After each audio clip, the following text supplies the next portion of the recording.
Well, they're still getting themselves organized, but I think the biggest change from the Trump administration will focus on Iran, and so many of the consequences for the Kurds, for Iraq, for the region as a whole, depend on how that policy unfolds. And basically, it's that the Biden administration wants to return to 2015, basically get back into the Iran nuclear deal under the belief that that will lead to peace and security in the Middle East as a whole. I think that's a badly mistaken idea. I don't think there's any chance that Iran will back away from its belligerent behavior and the difficulty it's caused throughout Iraq, Syria, Lebanon, and Yemen. So how this actually unfolds within Iraq and specifically with respect to the Kurds, we don't know. We do know, and it's not directly on point, but it's analogous, that the Biden administration seems to be more reluctant to pull U.S. forces out of Afghanistan than the Trump administration did. So it may well be that the Biden administration is also capable of recognizing that ISIS could resurge in Western Iraq or Syria, and that the presence of American forces and the continuing relationship with Kurdish authorities is very important. I think this remains to be seen at this point. Well, I've thought for some time that Iraqi Kurdistan should be independent. I supported the referendum some years back. I don't think the government in Baghdad can function any longer as a national government for Iraq. I think, in fact, it's now even more than before under the dominance of Tehran, and that the Iraqi Shia militia groups are functioning as elements of instability in non-Shia Iraq and across the region. So I think for the security of the Kurdish people, keeping separate from the government in Baghdad is the only prudent course. I know that's very difficult. I think this is going to be a time to put heavy emphasis on talking to the American Congress to get them to help persuade the Biden administration that it's very much in America's interest to keep the close ties we have with the Kurds and not to withdraw from the region. There's a lot of concern about China. You recall in the Obama administration, they talked about a pivot of the United States to China away from the Middle East. I'm not discounting the importance of China. I think it's probably the biggest threat we face in the 21st century. But we have vital interest in the Middle East. And I think there are a lot of shifts in the Middle East, in Arab politics in particular, that are actually very favorable to a stronger line against Iran. So Biden's policy, I think, is going to be very difficult to implement. But watching it as it twists and turns is going to be very important for the safety of the Kurdish people. Well, Trump himself was not a fan of the Kurds. He was really not a fan of very much in the Middle East, but he didn't really appreciate the significance of YPG and other efforts against ISIS, against the territorial caliphate, or the anti-terrorism crusade generally. That's why we had so many disagreements inside the administration, trying to keep Erdogan and the Turkish military out of northern Syria, trying to keep the Iranians and the Assad regime out of northeastern Syria.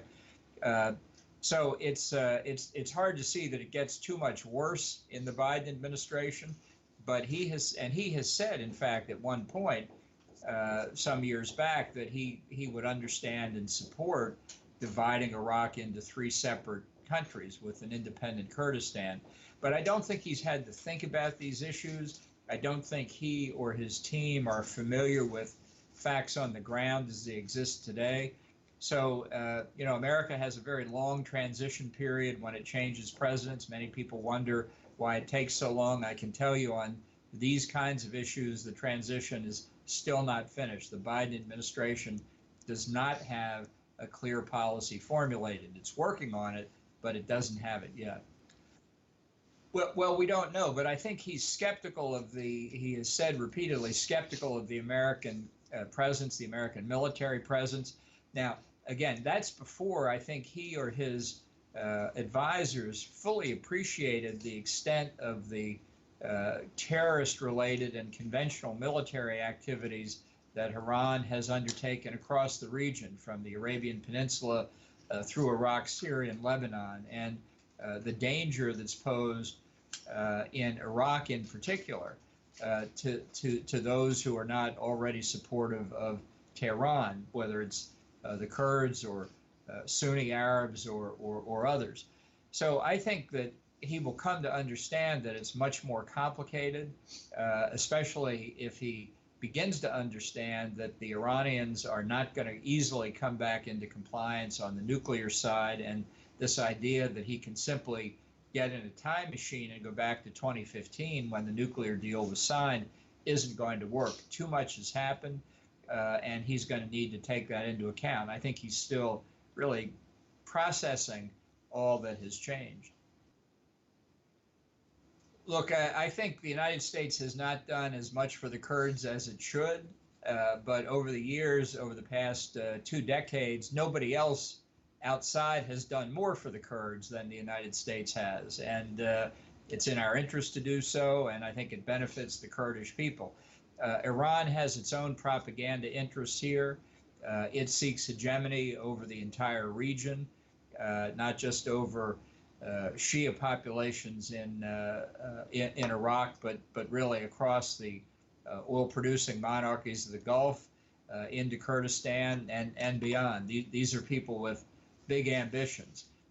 There are a lot of people with big ambitions in the region. Erdogan has I would say, a neo-Ottoman approach that obviously is extremely dangerous, and particularly for the Kurds. So there are a lot of versions of the truth being circulated in the Middle East, many of them simply propaganda, and that's basically what the Iranians are up to. Well, I'm worried if the U.S. pulls out of the facilities that we have now in southern Iraq, it might pull out entirely. And this is, it's easy to talk about withdrawing from Afghanistan, withdrawing from Iraq. It's much more complicated than the way it's portrayed in domestic American politics. And, we've got a huge interest in the economic and political developments that have taken place in Kurdistan, particularly since the fall of Saddam Hussein. And I think it's important for the region as a whole that the United States stand by its commitments. I think it was a mistake when President Trump looked as though he were going to violate our commitments to the YPG and others in northeastern Syria. And I hope that Biden doesn't make that same mistake. It's going to be a subject of very careful scrutiny in Congress, that I'm sure of.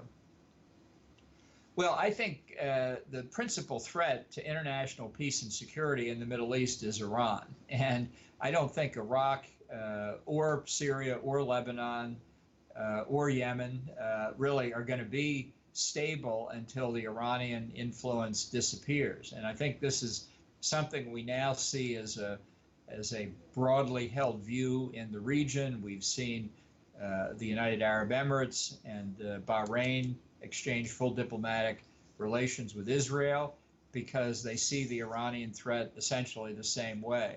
So I think there are a lot of possibilities. I think these are relationships that the Kurds should explore as well, because I think it could be quite helpful to try and reduce the threat posed by Iran.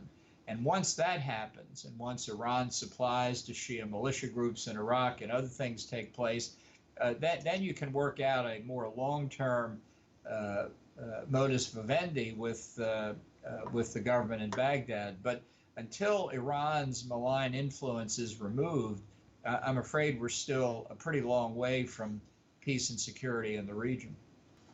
Well, as I say, Trump's view of the Kurds and America's partnership with them to defeat ISIS and in many other ways was just not something that I think he fully understood. So his interest in the Middle East was pretty limited. and it consisted mostly of trying to get the United States military presence withdrawn without regard to what the consequences would be. And I think it was unfortunate. I think we missed an opportunity. I think the Kurds missed an opportunity where we might have been able to move toward a clearer political delineation of what Kurdistan's actual status was.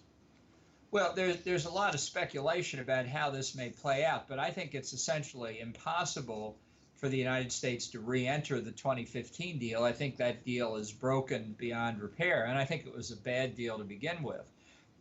The Iranians have already announced a series of conditions of behavior they expect from the United States before the U.S. goes back in that I don't think will happen.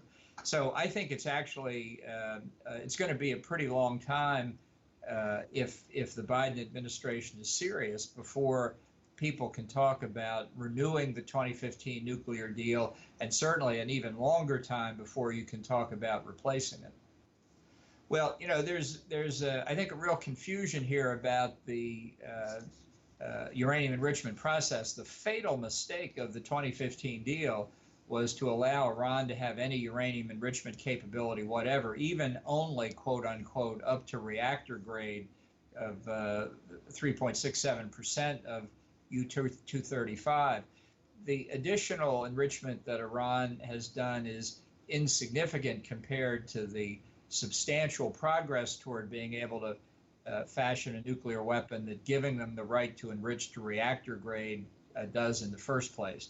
So as long as Iran continues to maintain its strategic position that it intends to have deliverable nuclear weapons, until you deal with that, which the Biden administration has not said it will do, then you're going to face the threat from Iran. Well, I don't think anybody wants to see that, but it's largely up to Iran. They're the ones that are setting mines on tankers in the Persian Gulf. They're the ones who are firing cruise missiles and other weapons from Shia militia groups in Iraq into Saudi Arabia, from Yemen into Saudi or the Emirates. They're the ones who are launching terrorist attacks and financing and arming Hezbollah in Lebanon and now in Syria. So the real threat here is Iran, and if they behave peacefully, the region could have an opportunity. But that's not been Iran's pattern in the 40 years since the revolution in 1979. Again, this is hard to know at the present time. They really have not been very clear about it. I continue to believe it would be a big mistake to give up the successes that we've had in northeastern Syria and elsewhere, and I hope they don't do it. There remains enormous support in the United States for the efforts the Kurds made against ISIS as part of our coalition, and it's important to remind people of the work we did together. Well, we worked very hard at it, and you know, I wish we had been able to accomplish more, but you have to deal with the guy who got elected president, and we did as much as we could, but I do think, as I've said for a long time, that the only real stable solution will at some point be an independent Kurdistan. Sometimes he listened to our advice. Sometimes he didn't. We did the best we could. But I have time for one more question. But happy to answer that. But then I have to go. Well, I don't think he had a real goal. That was part of the problem. The notion of protecting the oil to keep it out of the hands of the Iranians and the Assad regime was one argument that persuaded him to keep U.S. and other coalition forces east of the Euphrates. But I think the real reason that from the U.S. strategic point of view was to deny that territory to the Assad regime, Iran, Russia, and Turkey. In fact, in that triangle of northeastern Syria, there was security, and ISIS had been defeated. So why we would want to get out of it, I never understood the theory there, and I hope we don't until there are larger solutions across the region as a whole. My pleasure. Thank you very much for having me.